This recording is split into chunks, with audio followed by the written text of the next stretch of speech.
صينية جلاش موفرة واقتصادية جدا لرمضان إن شاء الله. الدنيا بقت غالية، نحاول نوفر شوية. معايا هنا هنعمل جلاش طبقات من الخضار واللحمة.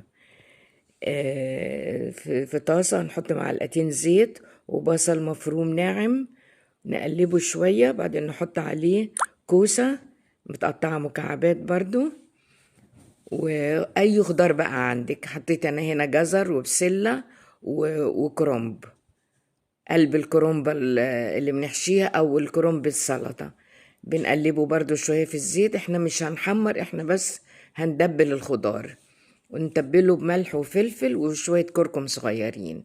اعمل هنا بقى التشريبة بتاعت طبقات الجلاش. كوبايتين زبادي او علبتين زبادي، بيضتين، فلفل ملح وفلفل اسود بس. نقلبهم مع بعض كويس، وبعدين نضيف عليهم معلقتين سمنة، ويا ريت لو سمنة بلدي يبقى احسن، تبقى يعني شبه سايحة، ما تبقاش مجمدة، او لو سايحة مش مشكلة. هنقلبها كويس مع الخلطة. احلى خلطة ممكن تعمليها عشان تسقي بيها الجلاش.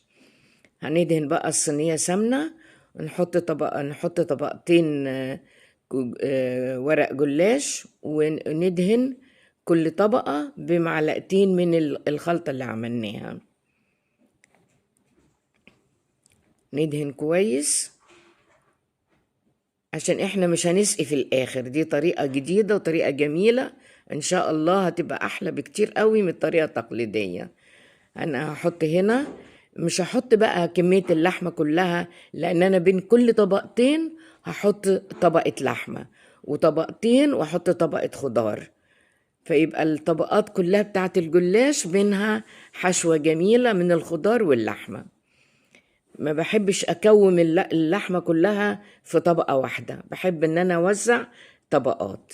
نحط بقى طبقة تانية من الخضار الجميل ده. تبقى وجبة مغذية جدا جدا واقتصادية وغير مكلفة بالمرة.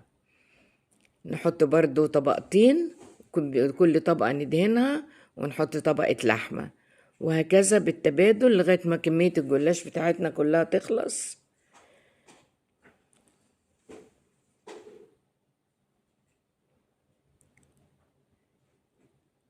واخر بقية الكمية التشريبة اللي عندنا بنحطها من فوق الوش ونقطعها وندخلها الفرن.